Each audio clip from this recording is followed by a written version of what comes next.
श्री गणेशाय नमः। जय श्री हरि विष्णु सनातन धर्म की जय। हर हर महादेव। श्रोता बंधु, त्रेता युग के महान राजा मुचकुंद की कथा लेकर आया हूँ, जो इक्ष्वाकु वंश के थे। वही वंश जहाँ आगे चलकर भगवान श्री राम अवतरित हुए। राजा को इंद्र ने वरदान दिया कि जितनी देर चाहो सोओ, कोई तुम्हें जगा नहीं सकेगा। कालियावन ने सोए मुचकुंद को लात मारी, नींद टूट गई। मुचकुंद बोले, क्या हुआ, कौन है तू? वह बोला, मैं कालियावन। बस एक दृष्टि में कालियावन राख हो गया। यह कलयुग जिसमें हम रह रहे हैं, अनंत ब्रह्मांडों में चल रहे समय चक्र में से एक है। समय चक्र के अनुसार किसी दूसरे ब्रह्मांड में महाभारत का युद्ध अभी शुरू भी नहीं हुआ हो। किसी अन्य ब्रह्मांड में त्रेता युग अपने चरम पर हो और भगवान राम का राज्य चल रहा हो।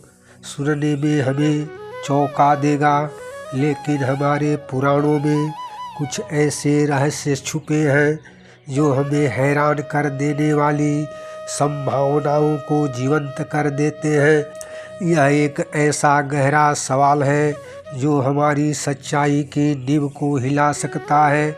आज हम जानेंगे कि क्या हर ब्रह्मांड का अलग अलग कलयुग होता है। जय श्री कृष्ण। श्रोता बंधु, मैं पंडित गोपाल जी तिवारी सत्य सनातन ज्ञान संगम चैनल से भगवान शिव के चरणों में नमन करते हुए चैनल पर समस्त श्रोता बंधुओं का स्वागत करता हूँ। हमारा प्रयास पौराणिक कथाओं को जन जन तक पहुँचाना है। सनातन धर्म की जय। श्रोता बंधु, यह एक ऐसी कथा है जो समय के होने पर ही प्रश्न चिन्ह लगा देती है। इक्ष्वाकु वंश के महान राजा मुचकुंद बहुत ही महान योद्धा थे। एक बार त्रेता युग के प्रथम चरण में देवराज इंद्र राजा मुचकुंद के पास आए और बोले, हे वीर, हमारी रक्षा करो, स्वर्ग डूब रहा है। इंद्र के आग्रह पर राजा मुचकुंद ने देवताओं की रक्षा के लिए ऐसा युद्ध लड़ा कि उनकी थकान ने समय को ही चुनौती दे दी।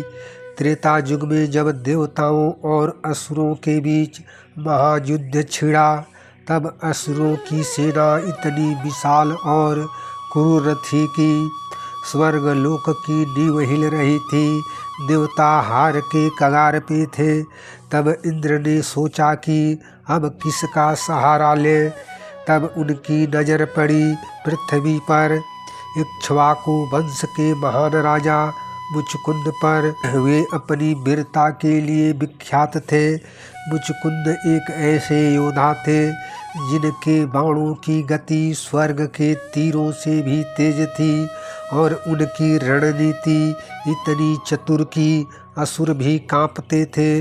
उन्होंने देवताओं की मदद स्वीकार की और स्वर्ग पहुंचकर असुरों से युद्ध ठान लिया।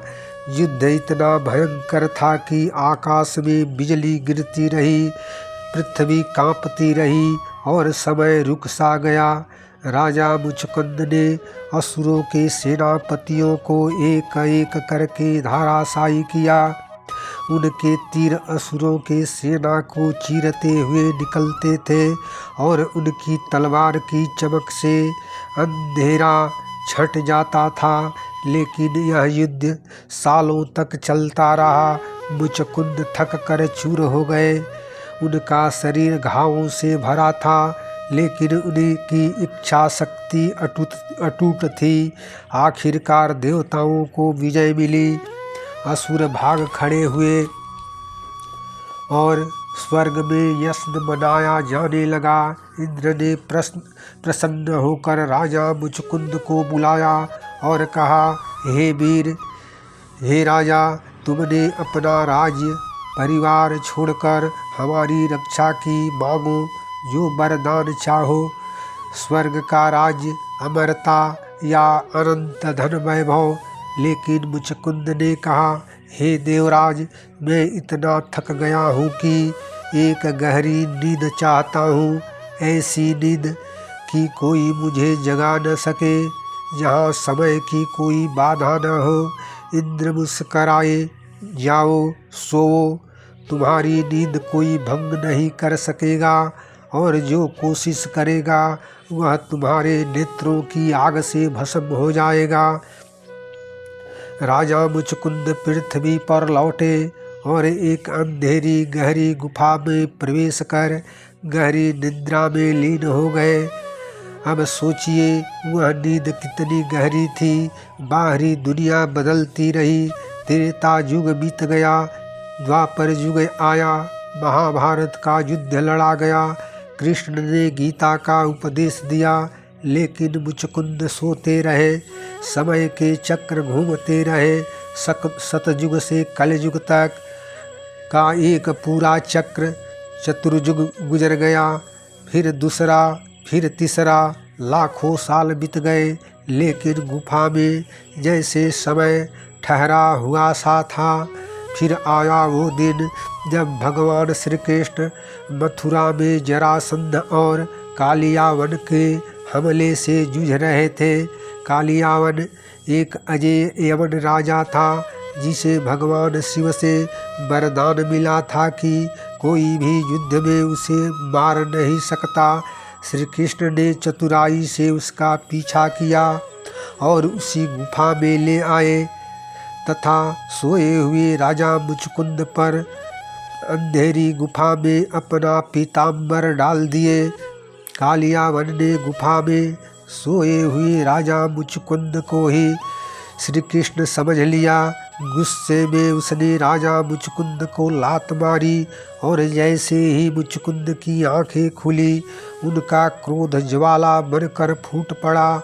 बस एक ही दृष्टि में कालियावन का शरीर राख में बदल गया, अर्थात वह मर गया। मुचकुंद गुफा से बाहर निकले और चारों तरफ देखा। दुनिया पूरी तरह बदल चुकी थी। मनुष्य छोटे कद के हो चुके थे, पेड़ पौधे सिकुड़ गए थे। उनका राजमहल, उनका परिवार तथा उनका पूरा वंश इतिहास की किताबों में खो चुका था। उन्होंने समझ लिया कि कलयुग आ चुका है, अधर्म का युग, जहाँ सब कुछ क्षणभंगुर है। लेकिन यह कैसे संभव था? राजा को तो लगा कि वे कुछ ही घंटे सोए थे। तब राजा के सामने भगवान श्री कृष्ण प्रकट हुए। राजा मुचकुंद ने उन्हें पहचाना, वे विष्णु के अवतार हैं। राजा ने भगवान श्री कृष्ण की स्तुति की और कहा, हे प्रभु, मैं अनंत काल तक सोया हूँ, लेकिन अब जाग कर देखा कि संसार एक माया है। समय ने मुझे धोखा दिया है, मुझे मोक्ष प्रदान करे। भगवान श्री कृष्ण ने मुस्करा कर कहा, हे राजन, तुम्हारी नींद ने समय के रहस्य को उजागर किया है। जाओ बद्रिक आश्रम में उत्तर दिशा में तप करो, मेरी भक्ति में लीन हो जाओ।